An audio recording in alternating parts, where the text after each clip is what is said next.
All right, let's see. I should probably turn the audio on. There we go, so I can actually hear the countdown thing. Anyway, let's see. Video about let's see, periodicity, and you say, what is that? About the periodic table, and kind of specifically about the trends of the periodic table. That is to say, like we make the periodic table the way we made it, the way chemists made the periodic table. It looks weird, right? It doesn't look like a normal table. It seems to have some odd things missing from it, if that makes sense. But there's a reason, and that reason gives us these very nice trends, if that makes sense. Okay. So starting out, when you look at the periodic table, it's very helpful to kind of start out with the idea that any element is basically one of three things. Okay, like any element you can think of is one of these three things. It's either a metal, a nonmetal, or what's called a metalloid. Okay, and the metal and nonmetal, I mean, you're probably like, oh, they're probably like opposites. Yeah, pretty reasonable. Metalloid is kind of like in between. It's like sorta and sorta, and we'll talk about that. Okay. But let's start with metals. Okay, and again, you can read this, you can pause this, whatever you want to do. But the premise is that a metal in chemistry, the most important thing we say is that they can give up electrons. That these elements that are metals will tend to want to give up electrons. That if something comes near them that wants electrons, metals are usually like, all right, go ahead. Okay. Metals very rarely gain electrons. To the point where saying they gain electrons is kind of silly. Okay, are there scenarios where you could make a metal gain an electron? Yes, but it's don't get too into the what ifs. Think about the usually ifs, if that makes sense. I think the premise, of course, is here that when you think of a metal, we should immediately think gives up electrons. That's the key. Okay, in a more superficial, a more simple way. We think of metals as shiny things that are hard, that are, that you can hammer into a sheet and you can draw it into a wire, right? These are classic ways of thinking about metals. It's not that it's wrong. It's not like, oh, it's actually a lie. But that doesn't really tell you a lot about how they behave in chemistry. That is to say, how they react. Okay, that's really the main thing, is how things change in chemistry. Okay, is what I would say. All right. So yeah, metals give up electrons. Okay, nonmetals then do the opposite. Instead of giving up electrons, they take electrons. They want to gain electrons. Okay, which again, I think I just explained it. That is the main thing, right? Whether they want to give electrons or take electrons. In this case, they want to take electrons as nonmetals. Nonmetals are kind of the opposite of metals in that instead of being shiny, they're usually dull. Instead of being strong, they're brittle. They break easily. They don't conduct heat and electricity well, whereas metals tend to.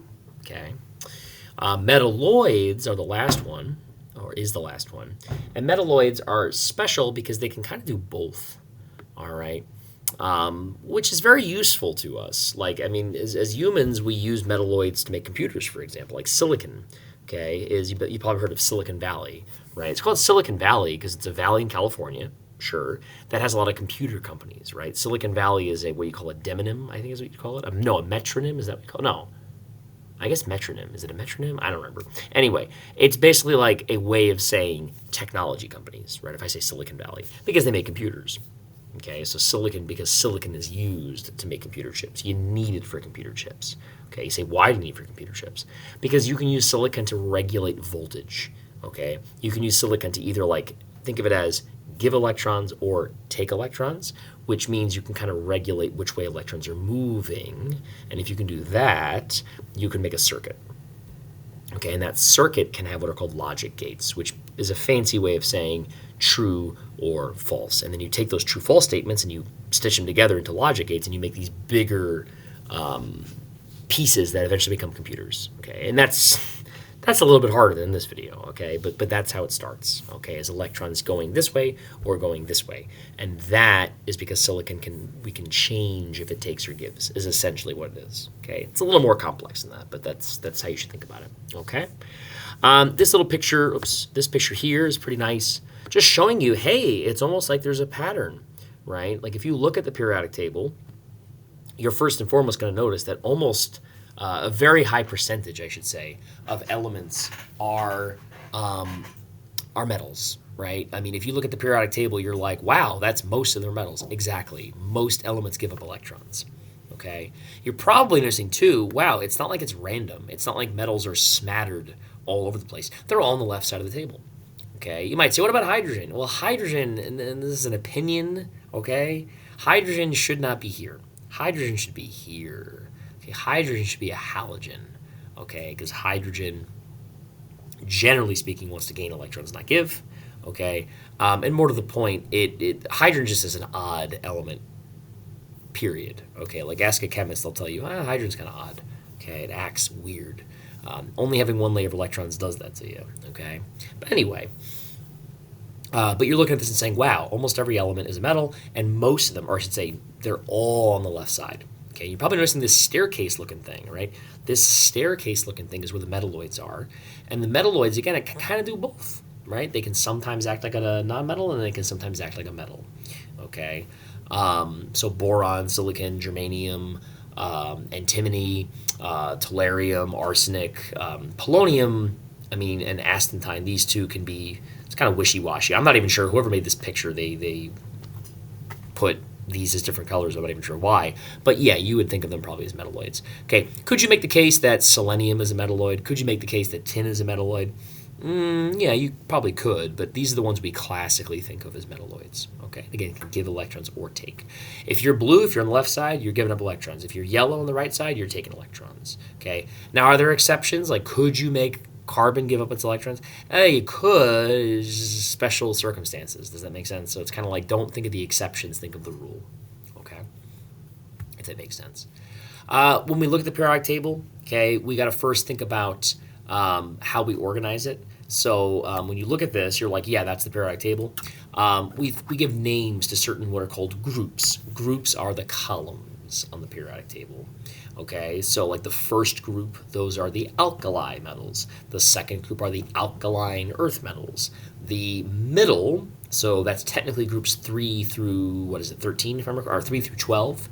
All these guys in the middle, they're called the transition metals. So these guys here, transition metals. Boron and carbon, these groups don't have names, at least none that I've ever heard of. We call them the boron group, the carbon group, whatever. But then once you get to nitrogen, this group number 15, are called the pnictogens, okay? And then after that, we have oxygen. His group is called the chalcogens.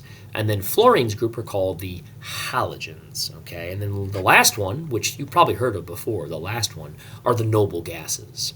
And the noble gases are the special ones. They're stable, they're happy. So everybody's trying to be like them, okay?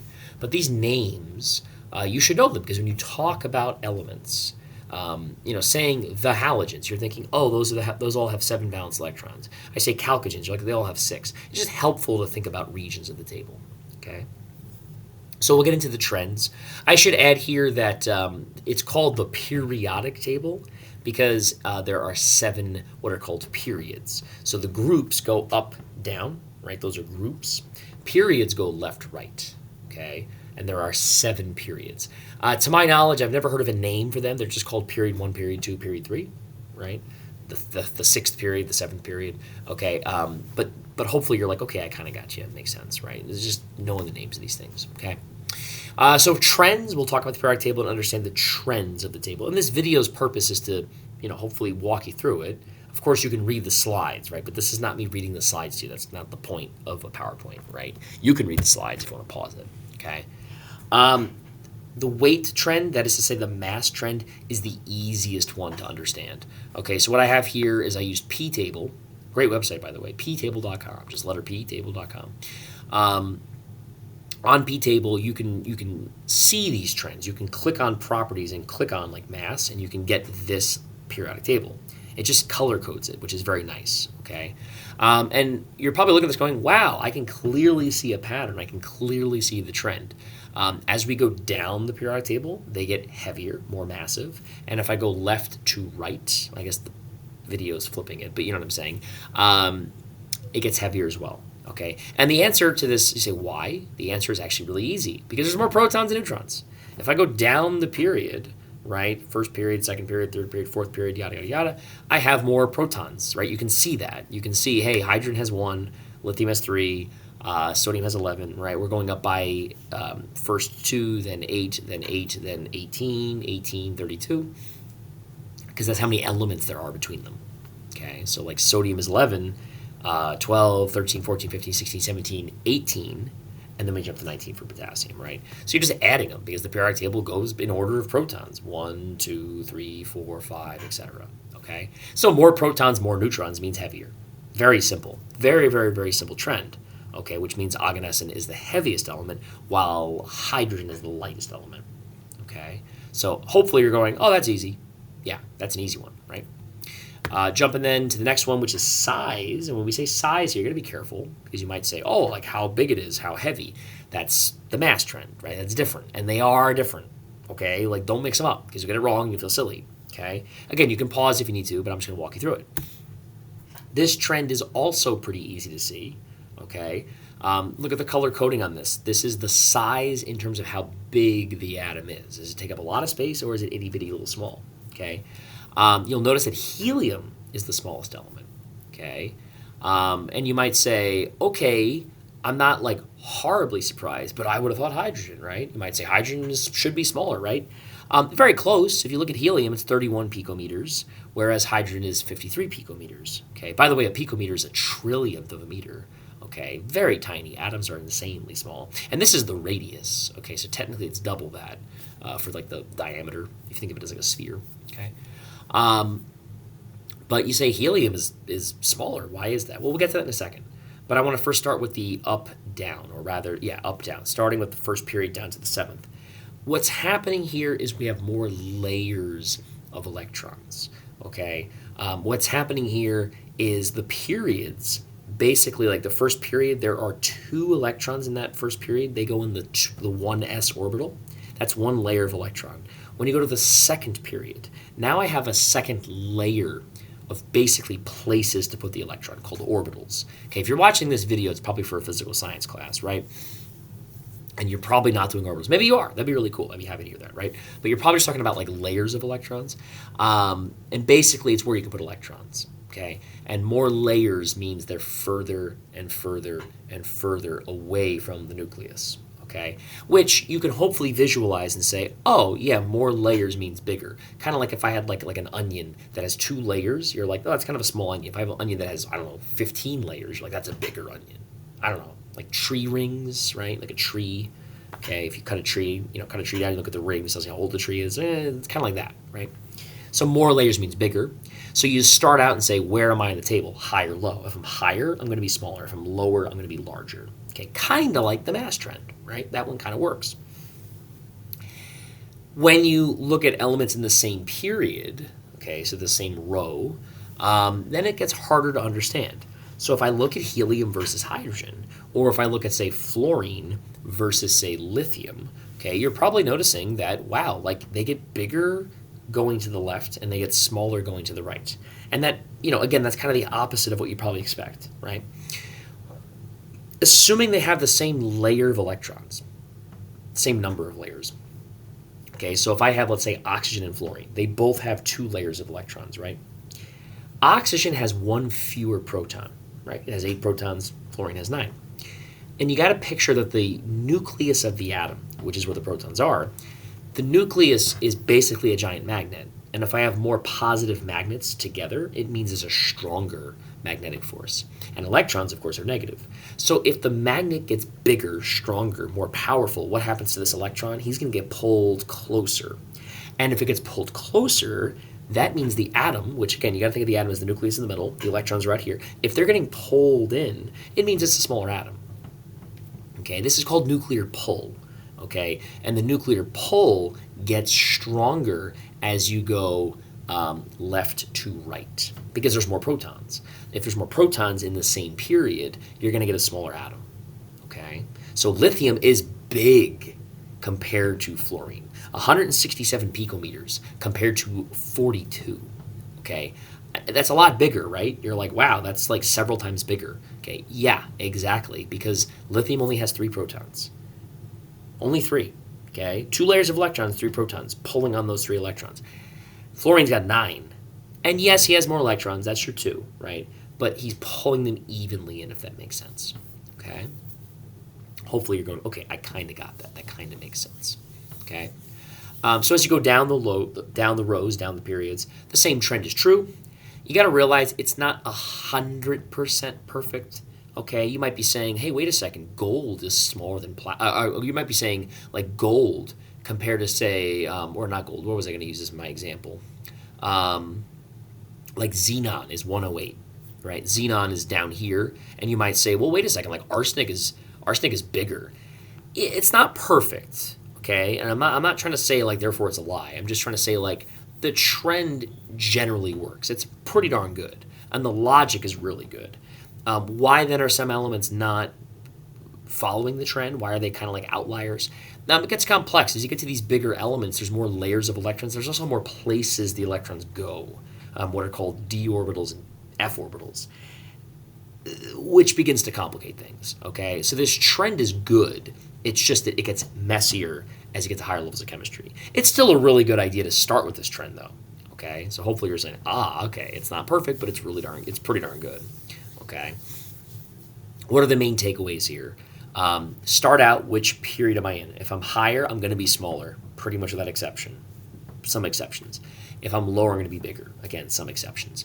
Once you're saying I'm on the same period, so if I'm like, okay, yttrium, which is Y right here, versus, say, indium, yttrium is to the left. He has less protons, which means he's going to pull less, which means yttrium is going to be bigger because the electrons can spend more time out here. Okay. Indium says, no, come closer because this has more protons. Okay, hopefully you're saying easy. Next one up is ionization energy. Ionization energy is essentially, to make it easy, it's like if I want to steal an electron from an element, how much energy does it take? Okay. If I want to take an electron from an atom, how much energy am I going to have to use? Okay. I don't care if it's quote-unquote easy to do it. It still takes energy. Just like me picking up this piece of paper, it takes energy. A very small amount of energy, but it takes energy. Okay, so taking an electron always takes energy. The question is how much. Okay, and we'll talk about the trend. So this one's a little harder to see. Okay, so if you look at this, you're like, okay, green and blue now. Blue is very high, and green is getting lower. Okay. This one is really interesting because if you notice, there are certain, like if I'm looking at this aluminum and this indium and this thallium, you're like, interesting. All those, yeah, quite interesting, right? Kind of an outlier. And talking about that gets a little higher level. We need to understand about the p orbitals and how giving up that p orbital electron is a good thing. But that's above the scope of a physical science class. Okay, at least the way I'm teaching it. I mean, I would love it if we could do it, but that's a little high level for freshmen, or for presumably freshmen if you're taking this class. Helium has the highest, if you noticed. Okay, and francium, all the way down here, has the lowest. Okay, technically cesium is a little bit lower, but we're getting to some complexity here. Okay, so I would say, you could say francium, cesium. I would take either answer as lowest. Okay, technically cesium is a little bit lower. But here's the point. Ionization says I want to take an electron. And francium's big. Francium and cesium have lots of layers of electrons. So here's your nucleus. Here are your layers of electrons way out here, right? The nucleus is trying to keep these electrons, right, because it has attraction, but they're far away. And Coulomb's law says the further an object is away from a charged object, the further away two charged objects are, the less force. And it falls off at a quadratic level. It falls off parabolically, which is a fancy way of saying that distance matters way more than charge. Okay, that's Coulomb's law. What this means is that, yes, francium has a lot of protons. That's true. It has a lot of charge. But the distance is very large, which means that last electron, that what's called a 7s1 electron, he's way out here.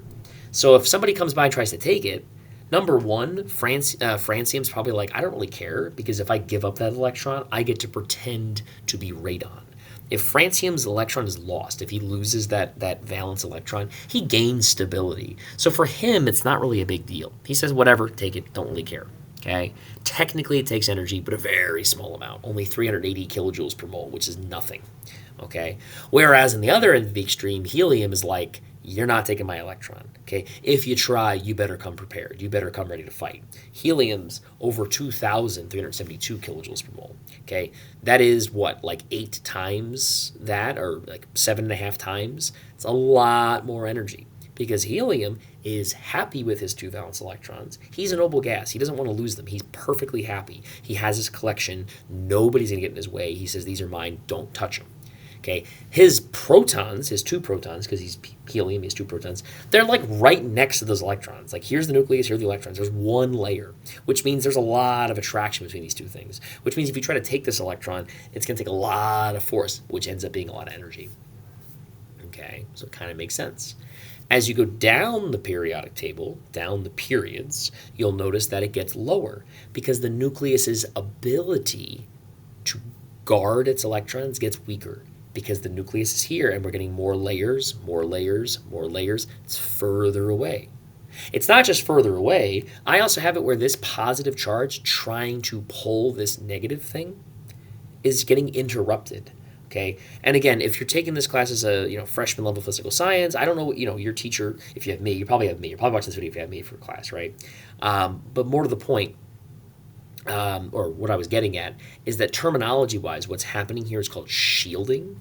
Okay, you don't need to know that for my class. Okay, as a physical science class, but what's happening is shielding. These electrons that are in the way, those in the layers between, are basically weakening the ability of the nucleus to pull an electron. That's called shielding. Okay, and shielding starts to add up big time. So even elements like xenon, which is a noble gas, does not want to react.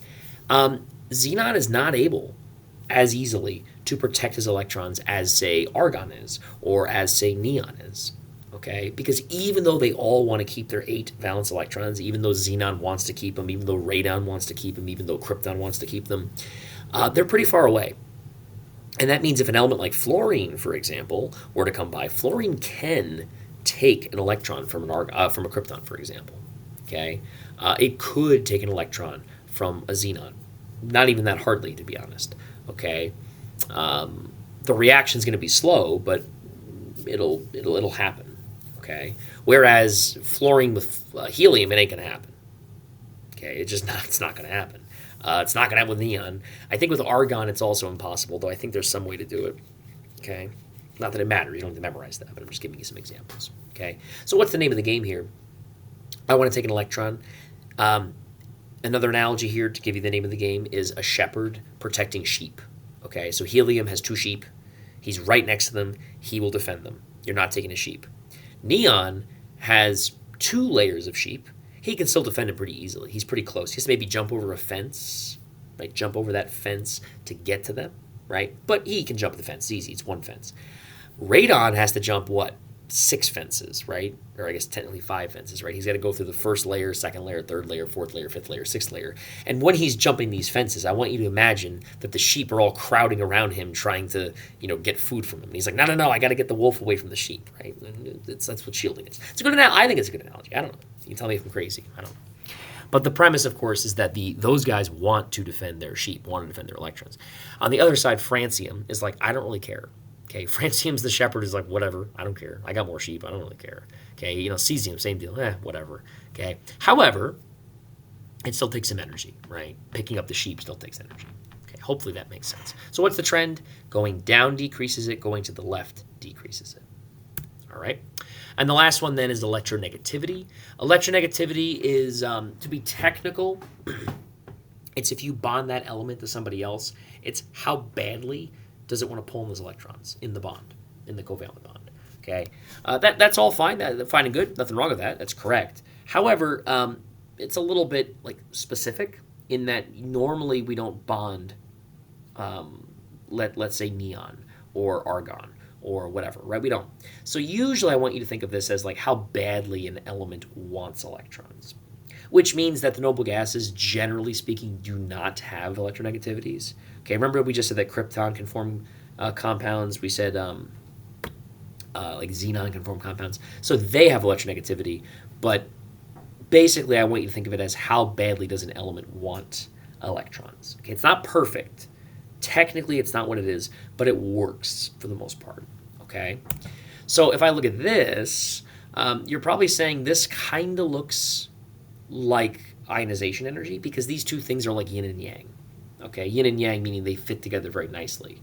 Okay, so if you look at this, you're like, wow, francium has very low electronegativity. And wow, fluorine has very high electronegativity. The highest you can be, this is called the Pauling scale, the highest you can be is 4, if I remember correctly.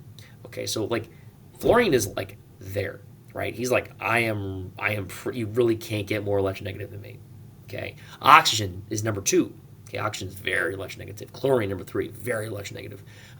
The trend, of course, if you're looking at this, is as I go down the table, okay, electronegativity decreases. And as I go to the left, electronegativity decreases as well. And it's the same reasoning as ionization energy, the same idea as size, as a matter of fact, right?